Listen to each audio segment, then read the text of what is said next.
안녕하세요. 법정모독의 황영준입니다. 내일 자정을 기점으로 여론조사 공표가 금지되는 깜깜이 기간에 돌입합니다. 그 전에 마지막으로 대선 판세 짚어보겠습니다. 배종찬 인사이트K 연구소장님, 그리고 윤희용 오피니언스 대표님 모셨습니다. 어서 오세요. 네, 안녕하십니까. 안녕하십니까. 여론조사 먼저 얘기하겠습니다. 먼저 오늘 동아일보가 발표한 여론조사 결과부터 살펴보겠습니다. 민주당 이재명 후보가 45.9%, 국민의힘 김문수 후보가 34.4%, 개혁신당 이준석 후보가 11.3%의 지지율을 기록했는데요. 동아일보가 20일 전에도 같은 기간에서 1차 여론조사를 실시했는데 이재명 후보의 지지율이 47.9%에서 45.9%로 2%포인트 하락했습니다. 앞서 한국갤럽 조사에서도 하락세가 확인되기도 했는데 최근 들어 이 후보 지지율이 흔들리고 있는 이유가 뭐라고 보세요? 먼저 배 소장님 먼저. 우선은 이제 지지율이 올라갔을 때 이유를 봐야 되겠죠. 그러면 이제 의원이 확정됐죠. 그런데 이제 1차 토론 거치면서 커피 또 호텔 경제학 이른바 이제 이 확장을 했던 이 지지율을 좀 반납을 했어요. 네. 그러니까 이제 그게 자영업에서도 나타났고 지역별로 보면은 TK나 PK로 확장됐던 것이 조금 더 이제 조금 줄어들었어요. 그렇죠. 이제 반납이 됐죠. 그러니까 이재명 후보가 늘려놨던 확대했던 지지율이 이제 반납하는 현상이 일어났다고 봐야 되겠죠. 그렇게 볼 수 있고 반대로 이제 김문수 후보는 집안이 아수라장이었잖아요. 네가 가라 하와이, 네. 오지 마라 하와이. 그런 상황에서 도와줄 사람도 안 도와주고 그러니까 도와줘도 제대로 안 도와주고 그런 것들이 이제 TK도 그렇고 PK도 그렇고 수도권도 그렇고 지지율이 올라와야 될 보수 지지율이 결집이 안 됐던 것이 이제 결집된 거고 있다. 이준석 후보의 경우에는 명랑쾌활하잖아요. 그러니까 그런 게 이제 이른바 토론회를 통해서 입증이 된 거죠. 이제 학식도 학생식당 가서 배고플 텐데 학생식당 금방 배고파지잖아요. 그러면서 학생층들을 또 결집을 했죠. 학생층에서 지지율이 높아요. 네. 또 20대. 그러면서 이준석 후보는 개혁신당 지지율보다 더 올라가는 약진을 했다. 그럼 이제 리서치 조사를 보면 그게 또 제가 리서치 본부장 출신이잖아요. 네네, 알고 있습니다. 그러니까 이제 그걸 보면은 확연히 이제 그 기간 동안 2주 정도의 기간 동안 그런 현상이 나타난 걸 볼 수가 있어요. 윤 대표님은 지금 이제 이재명 후보의 변화, 김문수 후보의 변화를 사실 구분해서 볼 수는 없는데요. 지금까지 대한민국 대선을 이제 쭉 봤을 때 이번에 이제 특이한 현상은 뭐냐면 한 명의 1위 후보가 50% 넘는 지지율을 막 보인다는 거예요. 사실 이것은 대선 조사에서 여론조사에서 나오기 힘든 거거든요. 굉장히 왜냐하면 이례적이죠. 여론조사에서는 모르무응답 비율이라는 게 있어요. 네, 그게 이제 네. 선거일이 좀 얼마 남겨놓게 되면 전화조사 방식 같은 경우에는 한 10% 내외 있는 거거든요. 그러니까 그거가 있는데도 불구하고 50%를 넘는다. 그러니까 대단한 것이고 과거 대선에서는 양자 대결 조사에서도 잘 없었어요. 근데 지금은 3자 대결이면 조금씩 이제 나눠갔기 때문에 좀 더 낮아지는 거거든요. 네. 그런데 50% 넘는 게 있으니까 상당히 사실은 이례적인 것입니다. 그 지지층을 그 당시 이제 잘 보게 되면 진보 성향층 당연히 이제 지지를 보낼 테고, 그다음에 중도 성향층에서도 막 60% 이상. 그다음에 보수 성향층이라고 하는 분들도 20% 막 중반대까지 이재명 후보를 지지한다고 응답을 하던 상황이었어요. 네. 네. 근데 그게 사실은 아무리 이제 중도 보수 확장 전략이 먹힌다 하더라도 양 진영이 총 대결하는 대선인을 감안하게 되면 사실은 너무 이례적으로 높은 측면이 있었던 것이거든요. 그것이 저는 이제 보수 후보가 김문수 후보가 정해지고 이제 캠페인 어쨌든 좀 정상화되고 하게 되면서 보수층들이 어쨌든 나타나게 되면서 나타나는 조정 현상이었다고 할 수 있겠고, 또 한 가지 이제 특이한 현상은 뭐였냐면 보수 정당의 대표 후보가 보수 정당 지지율만큼 개인 지지율이 나오지 않는다는 거였어요. 이게 더 특이한 거예요. 네. 왜냐하면 어떤 정당을 대표해서 나온 대선 주자라고 하면 그 정당 지지율은 기본으로 깔고 가는 거예요. 거기 플러스 알파를 하는 거거든요. 그런데 김문수 후보 같은 경우에는 정당 지지율이 국민의힘 정당 지지율이 못해도 어쨌든 30% 후반대는 되는 거였잖아요. 그런데도 불구하고 개인 지지율은 그게 안 됐던 것이니까 지금도 제가 봤을 때는 100% 풀로 채워지지 않은 부분이 있는데 어쨌든 그거 채워지는 건 선거 막판으로 가면 자연스러운 현상인 것이거든요. 그러니까 그것이 어쨌든 김문수 후보 최근 지난주 지지율 상승했던 여러 가지 이제 요인들이 있겠습니다만 그런 이제 평균 회귀 현상 아니면 정상화하는 흐름 이제 이런 걸로 이해할 수 있다 이렇게 말씀드리겠습니다. 그 아까 배 소장님께서 지난주 이제 TV 토론에서 나왔던 뭐 커피 원가 논란, 호텔 경제 이런 것들이 이제 이재명 후보 지지율 하락의 원인이 됐다고 말씀하셨는데 그 민주당에서 이제 비법조인 대법관 임명법 이런 추진 논란도 상당히 영향을 미쳤을까요? 그렇죠. 우리가 왜 미국의 그 페이스 오프라는 영화가 있죠, 그죠? 네. 이게 이제 니콜라스 케이지. 정치인들이 어떤 이미지를 만드냐에 따라서 정치인의 얼굴이 달라져요. 그러니까 이제 그 전까지는 외연확장, 난 내가 중도다.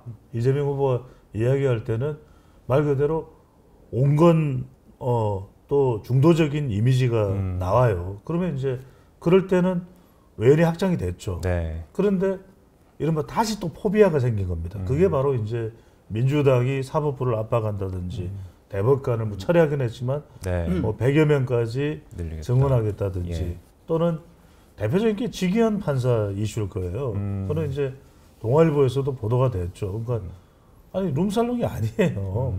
게다가 지금 뭐 접대 향응도 전혀 아니고 저 본인이 돈 낸 거예요. 그러니까 이게 이른바 말도 안 되는 어처구니 없는 이 낙인 찍기가 된 거죠. 그런데 그러다 보니까 이제 사람들이 좀 희미해졌던 이 또 강한 인상의 이재명 후보의 얼굴로 다시 돌아와 버린 거예요. 그러니까 사실 이게 중요하거든요. 표정이라는 것이 대선 후보들이 굉장히 중요합니다. 그러니까 오히려 우리가 60년 미국 대선에서 라디오로 TV 토론을 들었던 사람들은 닉슨의 손을 들어줬다는 거 아니에요. 근데 TV를 본 사람들은 존 F 케네디의 손을 들어준 거예요. 왜? 자신감이 넘치죠. 네. 그러니까 이게 사람들이 어떤 걸 보느냐에 따라 차이가 있는데 그래서 선거 막판에 좀 김문수 후보가 격차를 좁혔다 이렇게 이야기하고 중도도 표가 좀 빠져나갔어요. 네. 리서치에서 조사 결과를 보면 또 자영업이나 블루칼라도 그렇고 자영업 같은 경우에는 또 시흥 거북섬에 네. 또 웨이브파크 웨이브파크. 이슈까지도 논란이 돼버렸죠. 그러니까 이런 것들은 상당히 부담스럽고 왜냐하면 공시를 노쇼랑 연결해 버리잖아요. 그러니까 이런 부분들이 이제 사실 다 연결되는 거예요. 사법부 앞에. 그러니까 막판에 이재명 후보가 3차 토론 들어가기 전에는 다 처리하겠다. 그렇게 얘기를 하잖아요. 그죠? 네. 그건 내 주장이 아니다. 그건 우리 당의 헌법기관으로서 의원 한 사람이 주장한 것이다. 라고 이렇게 제동을 거는 이유도 일단 다시 이제 좀 더 온건하고 또 중도적인 이미지의 얼굴로 돌아가기 위한 이재명 후보나 캠프의 전략이다 이렇게 봐야 되겠죠. 국민의힘에서는 지금 뒤쫓고 있는 형국이고 그러면은 여러 가지 이제 이재명 후보에 대한 이제 공세들이 있을 수밖에 없을 텐데 여기서 지금 제일 잘 먹히는 프레임이 무엇일까라고 한다면 이제 국민의힘에서는 이재명 후보가 이제 만약에 집권을 하게 된다. 그러면 이제 권력이 커지는 것이잖아요. 그러니까 뭐 의회도 그렇고요, 대통령도 되고 만약 그러면은 그래서 이런 경우에는 권력 독주에 대한 이제 견제론 이것에 대한 이제 공감도가 사실은 보수층을 결집하는데 상당히 이제 유리하게 작동할 수 있어요. 유용하게. 네. 선거 때도 보게 되면 이제 막판에 보수 결집이 하게 된다는 것은 이제 그 권력에 대한 이제 견제론이 사실은 이제 보수층들 자극하는 것이거든요. 그래서 지금 이제 국민의힘의 어떤 이제 캠페인들 보게 되면 이제 이재명 총통이다 이런 표현을 하잖아요. 그게 바로 이제 그걸 연결하는 것이거든요. 네. 그러면 너무 권력이 비대해지는 것이기 때문에 지금 국민의힘이 뭐 잘하고 못하고를 떠나서 일단 저쪽을 견제해야 된다라고 하는 필요성들을 확산시키는 것이니까 이제 그 부분에서 먼저 사법부 관련 이슈들은 저는 이제 작용할 가능성이 있습니다. 왜냐면 사법부까지 의회와 행정권력, 네, 사법부까지 삼권자가. 이러면은 상당히 이제 긴장해야 되고 견제해야 된다라고 하는 것을 보수 유권자들한테 이제 불러 일으킬 수 있었던 상황이고 네. 그것이 이제 김문수 후보의 지지율 변화에도 이제 긍정적인 영향을 준 측면이 있다고 할 수 있겠습니다. 아까 배 소장님 말씀하신 것 중에서 지기현 부장판사 룸사롱 논란은 아직까지는 그래도 그렇게 주장을 하고 있는데 어쨌든 대법원에서 진상조사가 진행되고 있으니까 좀 그렇죠. 그 네. 추이는 좀 지켜봐야 될 것 같습니다. 예. 그럼 어쨌든 앞으로도 그러니까 지금 이제 캐스팅 보트를 꼽히는 뭐 무당층에서도 김문수 후보 지지율이 이재명 후보보다 높게 나타나고 있고 앞으로도 이제 그 두 후보 간의 지지율 크로스 현상이 이제 벌어질 수 있을까요? 그러니까 이게 중요한 게 무당층은 왜 그러냐면 예. 무당층이라는 것이 샤이 보수 성격이 나타날 수밖에 없는 지금 국면이죠. 그렇죠. 왜냐하면 예. 탄핵 여파가 있는 상황에서 이 자신 있게 또는 뚜렷하게 그렇죠. 내가 보수다 내가 김문수다. 좀 부끄럽죠. 이렇게 예. 이야기하기 쉽죠. 이걸 이제 우리가 샤이라고 그러는 거예요. 그러니까 그러다 보니까 이제 무당청인데 그 숫자가 사실은 많지는 않잖아요. 그러니까 우리가 보시면 쉽게 이렇게 우리가 설명 수치로 이렇게 보시면 돼요. 원래는 아무런 주변의 여파가 부정적인 여파가 뭐 탄핵이든 비상경이 없었다 그러면은 진영 간 대결로 본다면 이재명 40, 김문수 40이 되겠죠. 네. 근데 지금 그 여파 때문에 45대 35란 말이에요. 여기에다가 또 이준석 후보가 가져가는 게 있기 때문에 예. 지금 45대 35대 뭐 10 이렇게 돼 있잖아요. 그죠? 그러면은 이게 크로스가 되려면은 두 가지 조건이 필요하죠. 적어도 이 여파를 씻어낼 수 있을 정도의 뭔가 파격적인 김문수 후보가 있어야 그게 들어올 수 있겠죠. 중도가 됐든 네. 중도 보수가 됐든. 그러면 40대 40으로 맞춰줄 수 있는데 이거는 구조적으로 매우 어려워요. 왜냐하면 탄핵이라는 게 있었고 그렇죠. 이게 또 완전히 선을 긋기 힘들기 때문에 45대 35인데 그래서 지금 이준석 10을 따져보면 어떻게 됩니까? 45대 45가 되죠. 예. 물론 이제 우리가 말하는 10%이 무당청들은 이 네. 모험답청은 빼고 그러면 사실은 이게 크로스라는 게 단일화가 돼도 될까 말까겠죠. 그러니까 지금 맹크께서 말씀하신 그 크로스라는 것은 시간이 좀 많아서 자 누가 뭐 정말 우리가 예상치도 못한 그런 뭐 날벼락이 여러 내려가지고 가지, 예. 대선을 2달 뒤로 이러면 뭐 이제 이거 뭐야 이러면서 또 이제 상황이 달라지겠죠. 또 갑자기 이준석 후보가 뭐 누구의 전화를 받았든지 그죠? 뭐 어떤 뭐 신의 생각하지 계시를 못한. 받았든지 이거 이게 상상이에요. 그래서 단일화가 운명이다. 예. 그래서 단일화에 응하겠습니다. 뭐 이러면은 이런 상황들의 반전을 생각해 볼 수 있는데 지금으로서는 뭐 불가능하다라고 이야기할 수는 없지만 참 크로스가 일반적인 경우하고 비교를 해보면 예. 쉽지만은 않다. 쉽지 않죠. 시간도 간단치 없고. 않다. 이렇게 봐야죠. 지금 이제 무당층에서 김문수 후보가 이재명 후보를 앞서는 현상들 그런 조사들이 이제 간간히 나오거든요. 네. 이제 이것은 무당층에서 뭐 좀 중도적 성향에 가까운 층이 이제 무당층이니까 근데서 좀 뭔가 이제 지지층이 있다라고 하는 것을 긍정적으로 얘기할 부분도 있겠고 또 한편으로는 국민의힘 지지한다라고 하는 사람들이 평소보다 낫다는 것을 의미해요. 그러니까 그 사람들이 지금은 난 어느 정당도 지지하지 않습니다라고 하니까 무당층에 가 있는 거니까 사실은 평소 원래 국민의힘을 지지하던 분들이 무당층에 지금 이동해 있는 거예요. 그러니까 무당층에 이동해 있으니까 무당층에는 그 구성비로 따지게 되면 보수 성향층 원래 국민의힘 지지층 비율이 높은 거예요. 그러니까 보수 후보에 대한 지지율도 높게 무당층에서 나올 수밖에 없는 측면이 있는 측면이 있겠고요. 지금까지는 사실은 이게 변동성이 제법 이제 있는 상황이었다고 한다면 남은 이제 일주일, 열흘 요 사이에는 그 변동 가능성은 여전히 있는데 변동 폭은 좀 줄어들 수밖에 없어요. 왜냐하면 실제 이 세 명의 후보의 지지율들이라는 것이 네. 우리가 이제 대선 주자 지지율이 고3 수험생의 모의고사 점수가 아니거든요. 나 혼자 열심히 하면은 나 혼자 그 점수가 쭉 올라갈 수 있잖아요. 네. 근데 이 대선 주자 지지율은 세 명이 100%라고 하는데 딱 묶여 있는 거예요. 지금까지 약간 느슨하게 있었기 때문에 나 혼자 열심히 하면 좀 더 효과를 볼 수 있는 측면인데 지금은 꽉 맞물려 있는 그런 상황이다 보니까 내 혼자 올리는 건 없는 거예요. 네. 내 혼자 올라간다고 하는 것은 상대방이 누군가 떨어져야 떨어져야지. 된다는 거예요. 그렇죠. 근데 지금 부동층 비율이 줄어들고 있고 네. 그다음에 각 캠프나 각 후보들이 최선을 다하고 있는 거예요. 또 총 결집하고 있는 거예요. 네. 그러니까 이제 그런 의사 표출들도 명확히 이제 하고 있는 상황이니까 한쪽이 쉽게 떨어진다는 게 사실 상상하기 쉽지 않은 상황이니까 한쪽이 또 올라간다는 거는 이제 제약이 될 수밖에 없는 상황. 그래서 지금 한 1, 2%, 2, 3% 올린다고 하는 것은 이전에 뭐 5% 이렇게 올리는 것보다 훨씬 더 많은 에너지가 필요한 상황이다. 네. 더 큰 사건이 필요한 상황. 그래서 사실은 변동폭은 좀 상대적으로 줄어든 측면이라고 말씀드릴 수가 있고 다만 이제 3차 TV 토론도 있고 단일화 이슈도 있으니까 또 변화의 여지는 아직까지 있는 것이라고 이제 보면 좋겠습니다. 결과적으로 지금 남은 대선 기간 동안의 최대 변수는 이제 사실상 이제 김문수 후보와 이준석 후보의 단일화인데 그 단일화 가능성은 어떻게 보세요? 열려는 있다. 네. 열려는 있는데 점점 그 열려 있는 문이 닫혀가고 있는 상황이고 그 문을 열어줘야 될 사람은 열게끔 만들 사람은 이준석이 아니라 김문수다라는 생각을 하고 오히려 김문수다라기보다는 윤석열과 권성동이다. 왜? 지금 신년. 이준석 후보 같은 경우는 점점 단일화가 내키지 않는 이유는 이런 거예요.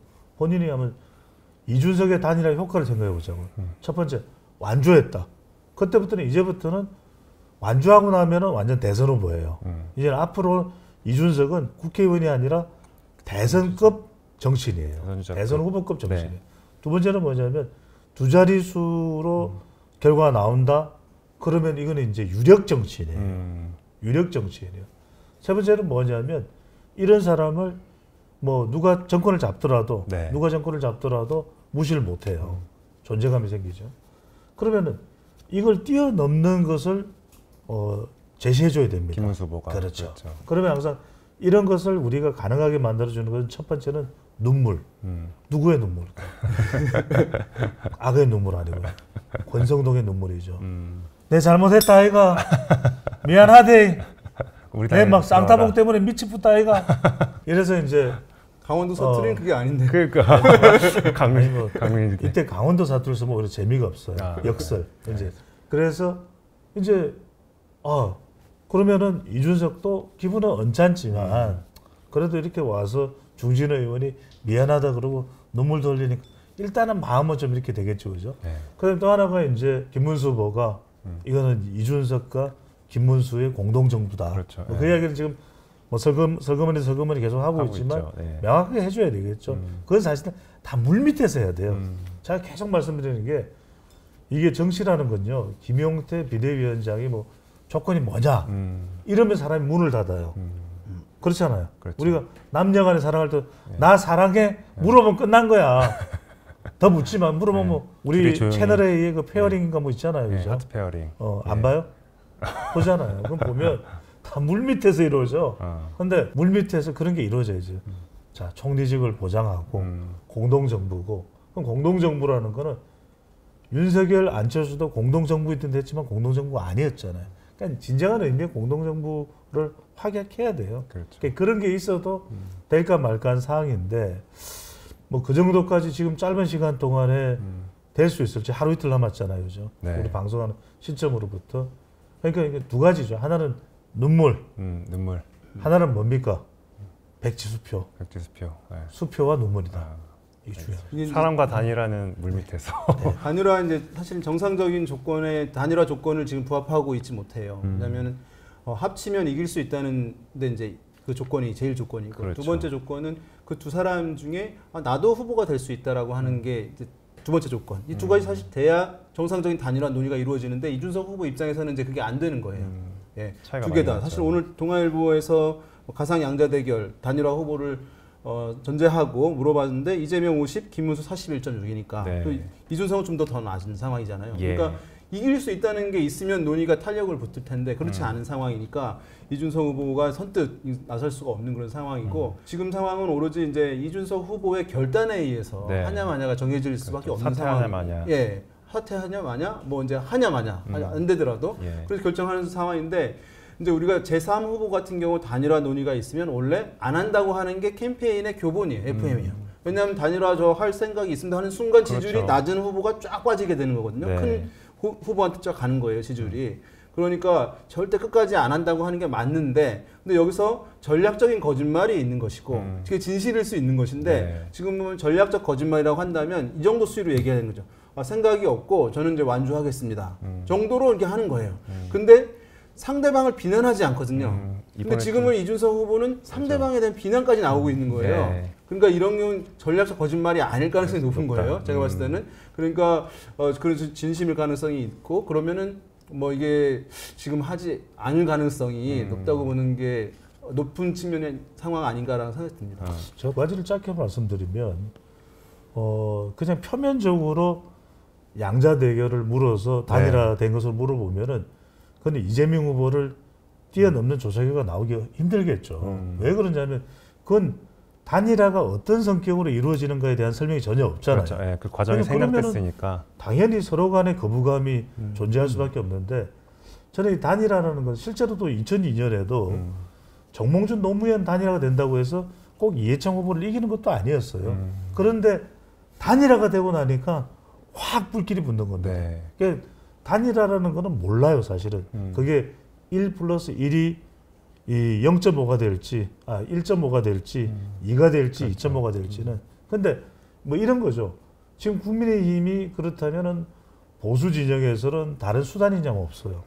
단일화 외에는 한번 이게 되든 뭐 좋은 효과가 있든 어떻든 간에 한번 시도해 볼 수 있을 만한 것이 그래서 이제 단일화 이야기가 그런 데는 가장 큰 이유라고 봐야 돼요. 효과를 얘기하는데 너무 이제 극단의 부분들이 있어요. 뭐냐면은 합치면 이길 수 있을까? 이재명 후보를 앞설 수 있으니까 이거 해도 된다, 이긴다. 네. 이제 이런 극단적인 설명이 하나 있고 또 한 가지는 해서 이만큼 빠져버린다. 뭐 이준석 후보 됐을 경우 60%가 예. 빠져버린다 이런 예. 얘기 하잖아요. 예. 두 개 다 사실은 합리적이지 않은 거예요. 실제 메커니즘에 맞춰서 봤을 때는. 왜냐하면 이제 두 명이 합쳤을 때 높은다.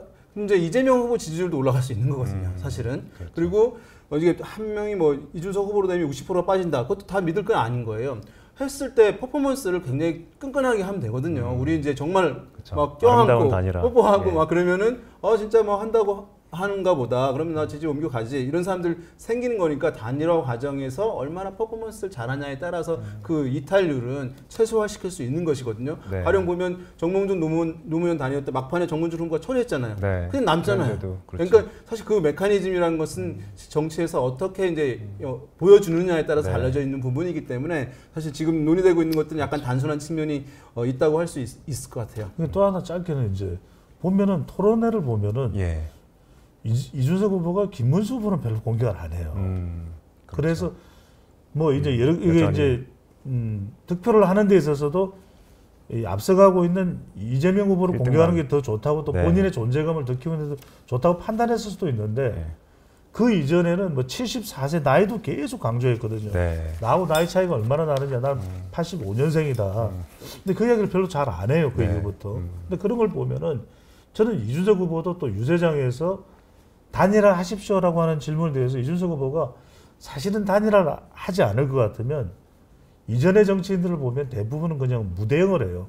그런데 뭐라고 얘기를 하냐면 안 하겠다라고 이야기하는 것이 아니라 유세장에서 단일화 하십시오라는 질문이 나오면 반성부터 하라고 하세요 이야기를 해요. 그렇죠. 저는 그 부분은 조금 이준석 후보도 여지를 남겨두고 있는 건 아닌가. 물론 뭐 알 길은 없습니다만 네. 저는 그런 차원에서 완전히 그냥 꽉 닫혀 있는 문은 아니다라는 생각이 듭니다. 근데 2002년 아까 이제 단일화 말씀하셨는데 그때는 선거 전에 한 달 이상 시간이 있을 때 그렇죠, 그렇죠. 좀 차이가 있긴 하죠. 그렇습니다. 그래서 여러 상황이 달라요. 네. 그리고 또 실제로 3년 전에 2022년 대선에서도 네.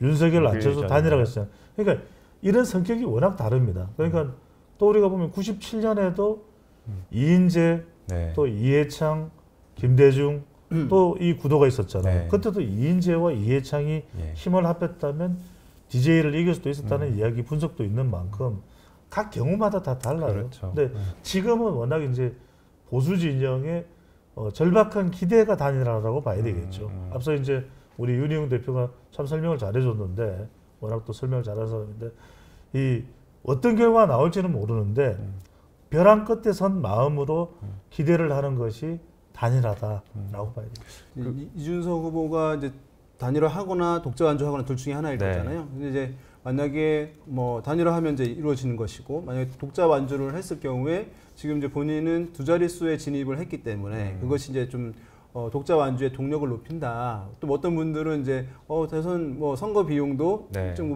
보전받을 수 있으니까 절반이라도 또는 15% 넘으면 다. 근데 이제 저는 뭐 그 선거 비용 때문에 그러지는 않을 거라고 보여요. 지금 이제 이준석 후보 캠페인을 보면 선거 비용 최소화 캠페인을 하고 있거든요. 네. 집에 공금을 받아보시는 분들 알겠지만은 페이지 수도 굉장히 적고 예. 플랜카드도 다른 후보들은 지역 맞춤형으로 막 교체를 막 하지만 이준석 후보는 하지 않잖아요. 그러니까 비용을 적게 들이는 것이긴 한데 근데 이제 이준석 후보가 우리가 두 자릿수 가는 것은 사실은 선거에서 가능한 거예요.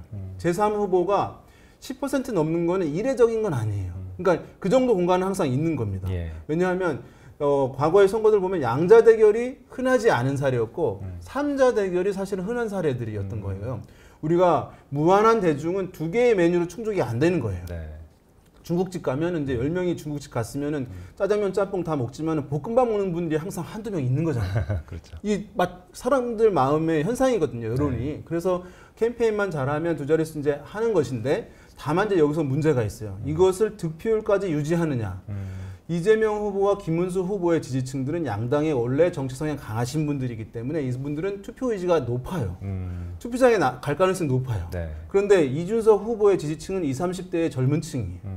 그다음에 중도 성향이 정치에 원래 관심이 좀 낮았던 분들이거든요. 네. 이런 분들은 투표에 대한 적극적인 의지가 상대적으로 낮은 거예요. 그러니까 이준석 후보는 여기서 더 지지를 끌어올리는 것도 중요한 캠페인 사항이지만 네. 지금 지지하고 있는 사람들을 투표장에 가서 투표하게 하는 것이 그에 못지않게 중요한 거예요. 두 자릿수를 지키려고 한다면. 예. 그래서 아마도 이제 제가 봤을 때 사실은 이 문제는 이제 이준석 후보뿐만 아니라 다른 후보들도 만약 이재명 후보도 뭐 이제 긴장감이 풀어져서 지지자들이 또 김문수 후보도 될까 뭐 이제 에이 뭐 이렇게 해서 안 가실 분들이 있을 수 있는 거거든요. 네. 그러니까 모든 후보들의 지지층이 공이 이제 좀 투표율이 떨어질까 염려되는 부분 하고 있을 텐데 그래서 3차 TV 토론이 끝나면 아마도 네. 3명의 후보들이 모두 다 지지층들의 투표율을 독려하는 캠페인으로 다 비슷하게 이제 이루어질 가능성이 높아 보이는 그런 상황입니다. 중국집 이야기를 잘 하셨는데 배가 고프네요.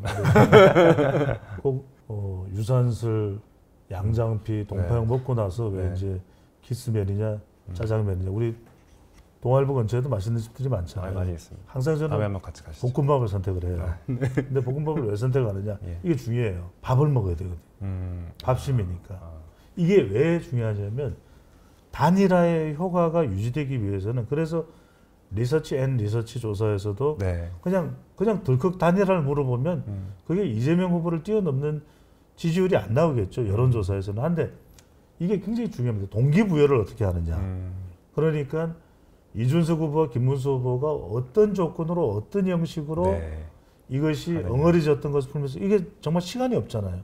그리고 천하람 또 이 이준석 다 올라와서 권성동 말 그대로 네.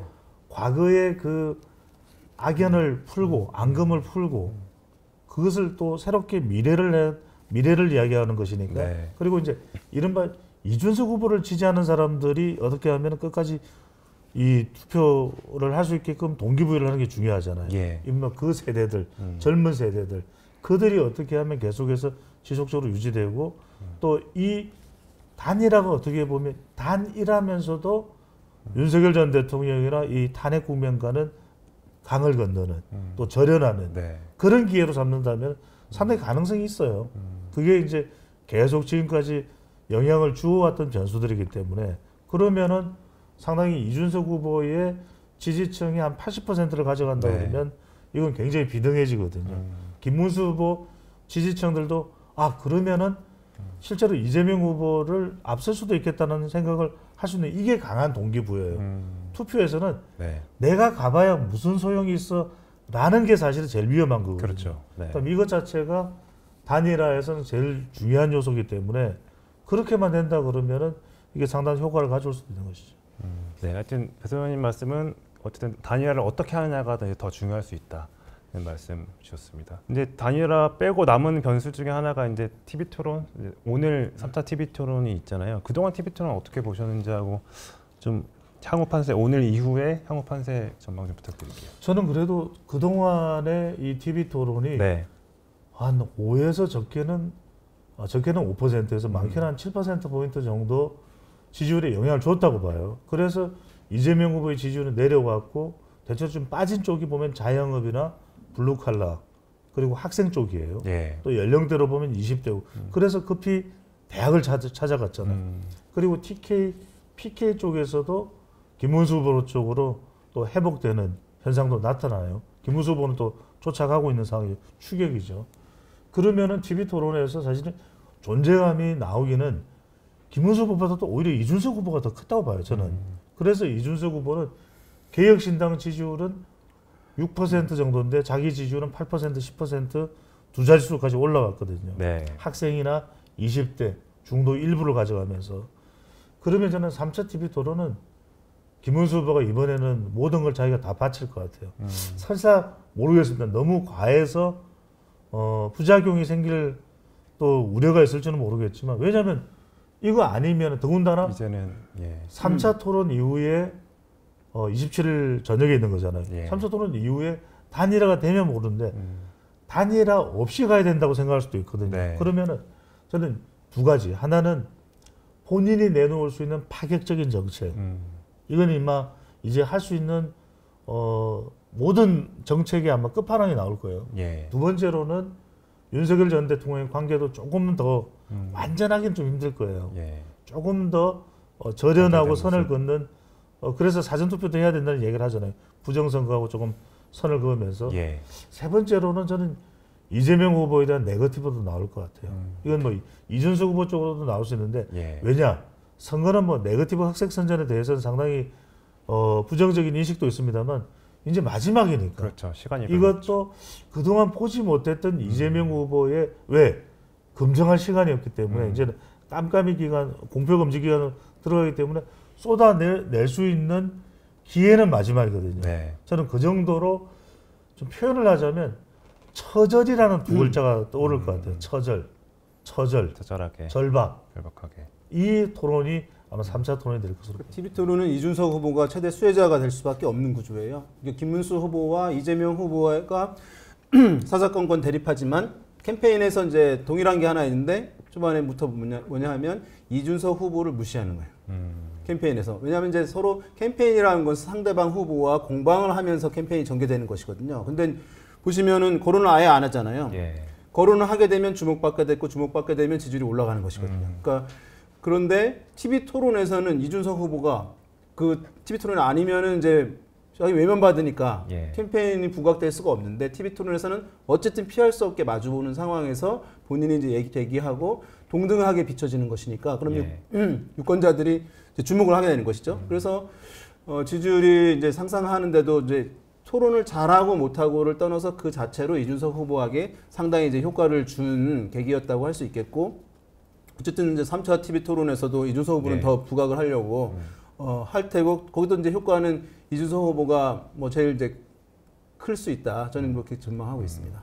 그 이제 사실 29일부터 사전 투표 시작되고 이제 시간이 정말 없는데 이 남은 일주일 동안에 그 기존 판세가 뒤집힌 과거 그 사례가 있을까요? 과거에는 이제 대선에서 사실 잘 없었어요. 이게 아까 말씀드린 대로 총 집결을 하니까 팽팽하게 전개돼서 깜깜이 기간 들어간 경우는 뭐 뒤집혔다고 할 수가 없으니까. 예. 그래서 격차가 좀 컸는데 뒤집혔다라고 하는 경우들이 이제 잘 없었기 때문에 근데 대선이 아닌 경우에는 뭐 사례가 몇 개 있죠. 왜냐하면은 2011년 강원도지사 보궐선거가 있었는데 당시 최민순 후보와 아마 엄기영 후보가 대결했는데 엄기영 후보 측에서 막판에 요 기간 동안에 예. 이른바 강릉 불법 콜센터 사건이라는 게 대대적으로 보도가 됐어요. 그거 엄청 앞서가고 있었거든요. 예. 그러니까 이렇게 보도가 계속 되니까 역전이 된 사례. 그다음에 지난번 총선에서 이준석 후보가 동탄에서 화성을 동탄에서 뒤쳐져 있던 상황이잖아요. 네. 근데 이제 진입했어요. 깜깜이 기간에. 근데 역전을 시켰잖아요. 네. 민주당 공명훈 후보를. 네. 그러니까 그때 공명훈 후보에 대해서 악재가 크게 터지고 자녀. 예, 이렇게 이제 자녀 논란이 커지게 되면서 보도가 많이 되고 워낙 이제 거기에 대한 관심도 높았으니까 네. 그랬을 경우에는 격차가 컸는데도 불구하고 역전된 사례가 이제 있는데 네. 이제 대선에서 잘 많지 않았기 때문에 또 지금은 또 대선이긴 한데 어떻게 네. 될지는 뭐 한번 단일화 이슈와 TV 토론 아직 남아 있으니까 네. 지켜볼 필요가 있을 것 같습니다. 가장 그렇죠. 이제 이게 단일화가 된다 그러면은 공표 검지 기간에 크로스가 일어날 수도 있겠다 이렇게 생각할 수도 있을 것 같아요.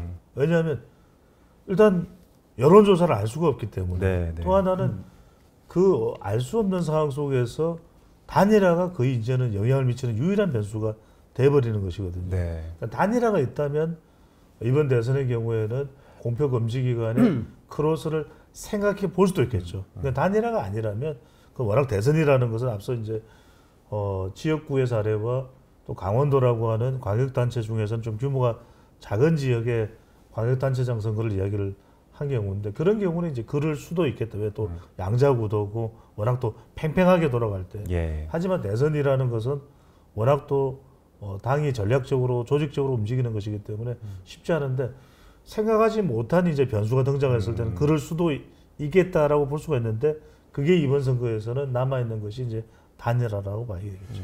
단일화가 만약에 되면 어쨌든 보수 진영에서는 상당한 호재일 수밖에 없고 네. 기대감을 높이는 것이니까요. 만약에 안 됐을 때도 김문수 후보는 좀 대비를 할 필요가 있을 것 같아요. 이게 이준석 후보가 끝내 참여하지 않아서 안 됐을 경우에 그러면 보수층들에게 이미 단일화를 해야 된다. 단일화만이 답이다라고 이제 쭉 커져 있는 상황인데 단일화가 이제 막판에 안 됐을 때는 굉장히 자존감이 커질 수 있는 것이거든요. 그러면 이제 그 투표에 참여 의지가 꺾일 수도 있는 것이니까 그것을 이제 살려내야 되는 부분도 있기 때문에 김문수 후보는 그 A 플랜, B 플랜 같이 이제 이거 캠페인을 아마 대비를 하는 것이 상당히 중요할 것 같습니다. 마지막으로 이제 두 분 워낙 여론조사 전문가들이시잖아요. 그래서 단일화 된다 안 된다의 전제하에 각 후보의 득표율 전망을 한번 부탁드릴게요. 저는 만약에 3자 구도로 간다 그러면 어디까지는 이제 지금 시점에서 예측을 하는 것이니까 49대 41대 10 정도 되지 않을까. 10 정도. 물론 뭐 변화는 있습니다. 근데 이제 단일화가 된다 그러면 저는 좀 예측 불가일 것이다 라는 생각을 하고 있고. 뒤집을 수도 있다. 그러니까 보수 진영 단일 후보가 그럴 가능성도 생각해 볼 수 있는 상황이 되겠죠.